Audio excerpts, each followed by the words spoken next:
kita akan masuk ke sesi panel discussion. Oke, sambil menunggu, ini ada pertanyaan yang pertama. Ini dari Kak Asrul AR gitu ya. Mempertanyakan bagaimana kita punya manajemen yang baik dalam menentukan waktu untuk waktu postingan untuk mendapatkan viewer yang banyak gitu ya. Nah, apakah ada tips-tips yang baik dalam menggunakan media teknologi untuk bisa kita mendapatkan banyak peluang gitu ya? Oke, bisa dibantu oleh Kak Ella dulu. Silahkan Kak Ella. Jadi untuk Instagram sendiri, ketika memang kita bermain Instagram atau kita ngonten ya istilahnya kalau saat ini gitu, tips untuk menentukan waktu postingan yang tepat adalah yang pertama konsisten gitu. Karena setiap akun itu memiliki jenis atau karakter follower yang berbeda-beda. Bisa jadi kalau di follower yang ada di aku nih gitu, itu lebih sering ketika aku post di jam-jam setelah jam 7 malam itu aku akan mendapatkan reach dan juga impression yang lebih besar gitu. Tetapi itu akan berbeda-beda setiap akunnya. Tetapi yang paling penting sebetulnya yang pertama kali adalah konsisten gitu ya. Jadi kan kita belum tahu ya jam posting terbaik untuk akun kita itu jam berapa. Jadi biasanya yang dilakukan adalah gambling dulu jam 2 siang, jam 4, atau misalkan setelah maghrib, atau bahkan malam gitu. Nanti ketika sudah mulai terlihat pattern-nya, nanti diulang terus setiap hari atau setiap kita posting, kita sebaiknya posting di jam-jam tersebut gitu. Oke, bisa dicoba ya platformnya. Terima kasih Kak Ella. Saya akan masuk nih pertanyaan dari Kak Sadrak Adrian Putra Sukadi ya. Izin bertanya kepada narasumber, apakah big data ini sangat penting dalam mengoptimalkan kerja bisnis? Banyak data nih yang dimiliki, akan tetapi dari beberapa data tersebut dianalisis untuk menemukan jawaban yang memungkinkan seperti pengurangan biaya, pengurangan waktu, pengembangan produk, hingga pengambilan keputusan yang cerdas. Serta bagaimana tantangan yang dihadapi big data, dan big data ini bisa memberikan kemudahan, tetapi kesalahan terjadi banyak perusahaan hanya menggunakan data tanpa melibatkan manusia, dan apakah solusi yang dihadapi terkait dengan masalah tersebut. Oke, mengenai penggunaan big data ya, kalau sebagai case untuk optimalisasi bisnis, sekarang banyak sekali perusahaan-perusahaan yang sudah mulai aware tentang big data ini. Jadi kita sendiri sudah pernah menerima case dari beberapa perusahaan heavy industry juga mengenai digitalisasi data yang pernah saya sebutkan tadi. Jadi digitalisasi data itu mereka ingin datanya semua bentuknya digital gitu ya, untuk bisa diolah lebih lanjut, karena kalau data bentuknya kertas kan nggak bisa diolah lebih lanjut ya. Nah, dari data-data ini mereka ingin bagaimana mereka bisa dapat analitik, jadi dapat informasi dari data-data yang mereka dapatkan gitu. Jadi data keuangan, data laporan sales, kemudian dari data-data penjualan, data-data klien. Nah, dari data-data ini mereka ingin dikumpulkan, kemudian dibuat sebuah analisis, kemudian diproses menggunakan machine learning untuk bisa menciptakan sebuah metode untuk memprediksi klien itu bisa bertahan berapa lama misalnya. Terus kemudian potensi-potensi klien yang akan dikerjakan. Kemudian pangsa pasar yang bisa diambil lebih lanjut oleh sales. Jadi sistem pendukung keputusan dan sistem AI ini akan membantu sales itu untuk bisa membuka ranah bisnis yang baru gitu. Jadi perusahaan-perusahaan bergerak ke sana sehingga otomatis apabila perusahaan itu memanfaatkan data dengan bisa menjamah pasar yang lebih besar, otomatis keuntungan jauh lebih besar gitu kan, kemungkinan untuk dapat klien, dapat investasi akan jauh lebih terbuka gitu. Iya, semoga itu jadi jauh lebih baik ya mengekspansinya. Mungkin dari Kak Bagus juga ada tambahan atau Kak Ella? Ya, memang itulah fungsinya big data ya. Memang kalau misalnya dulu kita bicara big data untuk men-solve masalah-masalah transaksional ya awalnya. Memang setelah transaksional dibereskan ya, ternyata ada resource yang memang bisa menghandle area-area analytics dan juga prediktif juga seperti itu. Nah, ini menarik juga karena misalnya di area telco gitu ya, kita perlu yang namanya profiling, itu penting sekali, profiling terhadap customer kita. Gimana kita harus menentukan customer ini kesukaannya apa gitu. Oh, customer ini sukanya nelpon, kita nggak akan kasih yang namanya promo SMS atau promo data. Percuma, mereka nggak akan suka dengan hal tersebut. Kemudian orang ini sukanya data gitu ya, udah jangan kasih promo telco gitu kan. Dan kalau misalnya kita lihat, kalau misalnya di perusahaan-perusahaan bukan perusahaan ya, kita lihat di aplikasi-aplikasi internet seperti misalnya YouTube, Netflix, udah gitu Spotify ya, itu sebenarnya mereka mudah punya analitik profilingnya luar biasa ya. Mereka tahu kesukaan kita, sehingga yang tadinya kita cuma mau spend nonton video, 1 video 2 video 5 menit gitu ya, akhirnya kita bisa setengah jam nonton di situ, 1 jam, karena setelah video ini ternyata video yang kita suka juga, dan mereka sudah punya rekomendasi itu. Oke, kita lanjut. Ini ada pertanyaan juga ya dari Kak Muhammad Ridwan gitu ya. Izin bertanya mengenai big data, bagaimana tools yang membantu analisa forecast ataupun peluang ke depan dari big data tersebut? Gimana nih caranya?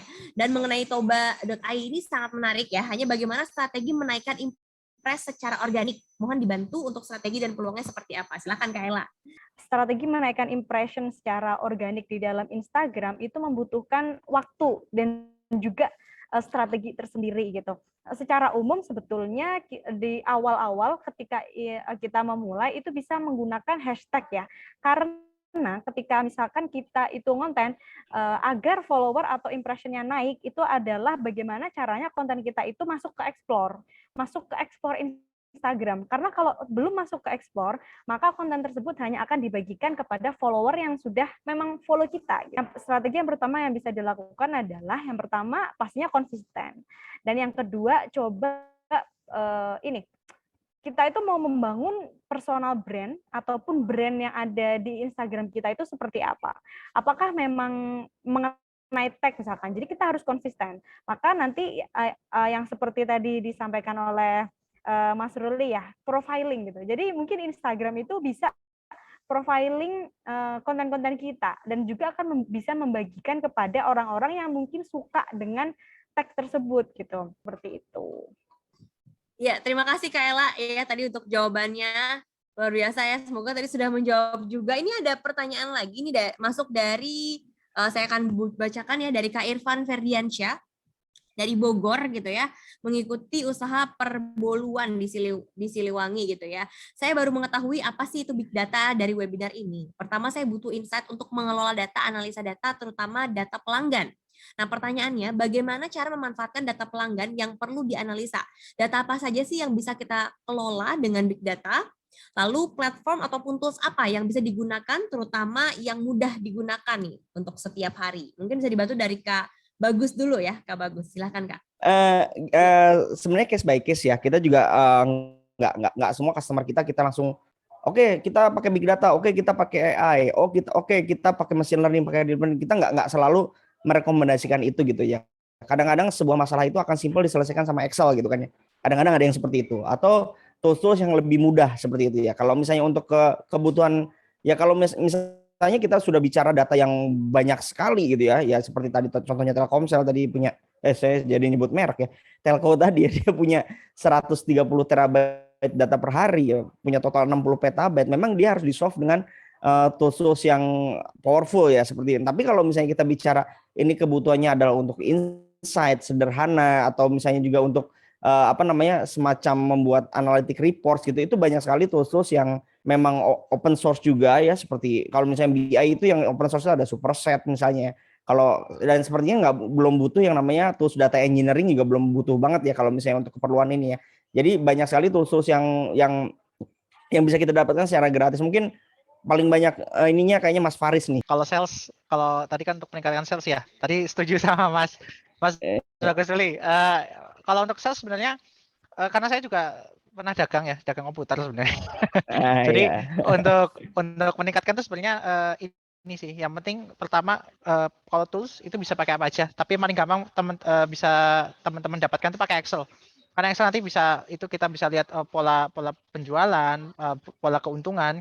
Yang paling penting sih sebenarnya kalau data-data yang pengen kita dapatkan untuk bisa menjaring penjualan lebih baik, itu adalah data-data dari pola customer, lebih tepatnya pola customer. Jadi customer itu beli jam berapa, misalnya nih ya, pola customer beli jam berapa, beli apa, kemudian mungkin service apa yang mereka senangi. Mungkin Kak Ella juga ada nih bahannya nih.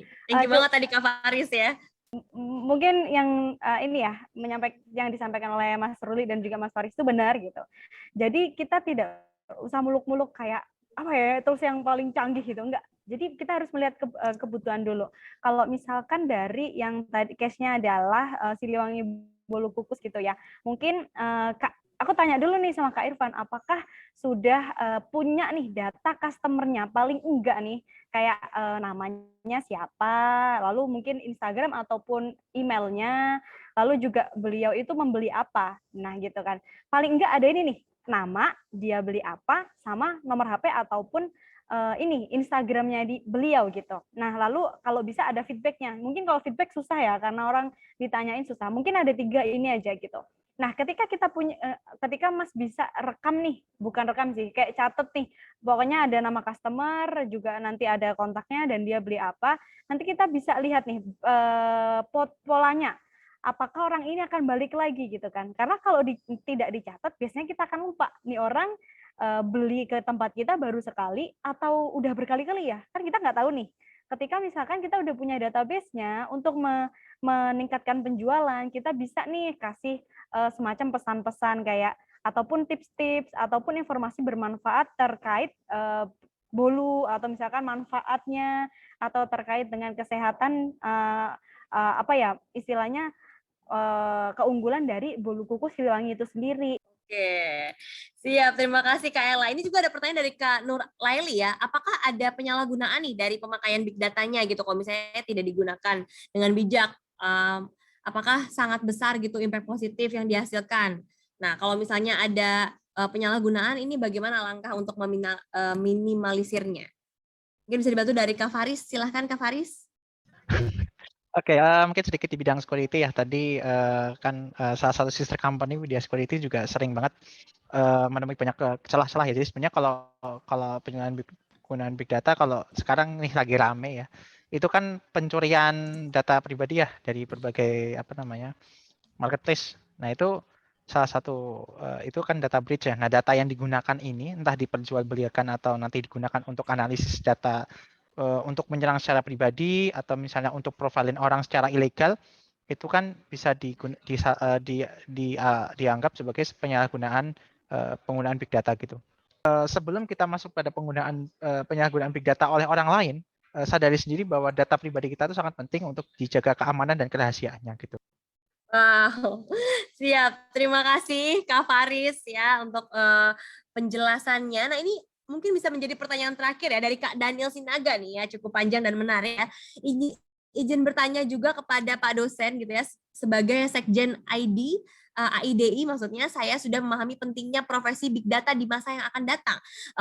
Saat ini saya masih menjadi mahasiswa di jurusan komputer, sedangkan dari beberapa hal yang saya ketahui bahwa menjadi seorang data scientist lebih menekankan kepada keahlian statistika. Nah, akhir-akhir ini saya melihat cukup banyak pelatihan ataupun bootcamp tentang talent Big Data ataupun data science dari beberapa perusahaan yang harganya mungkin tidak sedikit bagi orang yang misalnya menargetkan untuk mencari pekerjaan. Yang saya ingin tanyakan, apakah memang betul dengan mengikuti semacam bootcamp seperti itu dapat setidaknya mampu untuk menghadapi tantangan yang real mengenai big data di industri dan juga bekerja secara profesional? Yang namanya data scientist itu dia itu sebenarnya menguasai 4 bidang. Bidang pertama yang harus dia kuasain adalah data engineering, yang kedua adalah data analytics, yang ketiga itu statistics ya, salah satunya berarti statistik itu, yang keempat itu adalah business analytics. Ya, saya langsung bilang aja, berapa pendapatan seorang data scientist murni? Gajinya 70 juta sehari, ya. Sehari ya, 70 juta ya. Dan apa yang terjadi sekarang? Yang terjadi sekarang kalau misalnya di dunia industri, orang kalau ngerekrut data scientist murni itu susah. Siapa juga yang mau bayar uang 70 juta sehari, siapa juga yang mau bayar gitu kan ya. CEO-nya aja nggak sampai segitu gajinya seperti itu kan. Nah, yang mereka biasanya lakukan adalah mereka membuat yang namanya tim data scientist. Jadi di dalam tim tersebut ada 1 orang atau 2 orang jago data engineering. Ada beberapa orang jago analitik, ada beberapa orang jago statistik, ada beberapa orang jago bisnis analitik. Mereka bekerja secara tim menjadi seorang yang namanya tim data scientist. Itu yang banyak dilakukan. Nah, berikutnya, apakah dengan kita mengikuti bootcamp, kita mengikuti perkuliahan ya, apakah itu akan menjadikan kita menjadi seorang data scientist atau menjadi profesi tersebut? Jawabannya adalah saya tidak bisa menjamin ya. Karena yang namanya perkuliahan, bootcamp itu hanya menstimulus kita untuk belajar lebih dalam. Tentu saja yang dibutuhkan adalah tentu saja jam terbang.